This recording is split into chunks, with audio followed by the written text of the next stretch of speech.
So here's a way to use a foam roller to work out your IT bands as well as your lateral quad, okay? So oftentimes I find both the lateral quad muscle and people's IT bands are pretty tight, especially if they're consistently running. Sometimes it can be one or the other or both because one is layered right underneath the other, so there's connective tissue there that's connecting both. So if one's really tight, then sometimes it can cause the other to be a little irritated as well.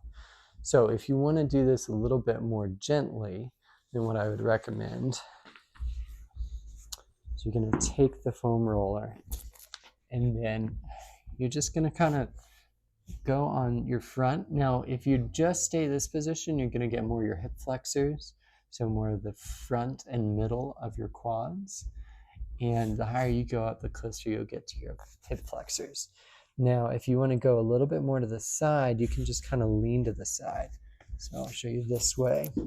So if you want to take some of the pressure off, you can kind of keep both thighs still on the foam roller, but you're going to turn to the side a little bit so you're getting more of the side of your thigh. So right now I'm focusing more on my left leg. And then if you want it to be more intense, you're going to lean a little bit further onto your side. And you're just going to kind of roll up and down the length of the muscle, okay? And then you can come back in. And you're going to find areas that are a little bit more tender. And those are areas that you can kind of focus on a little bit more.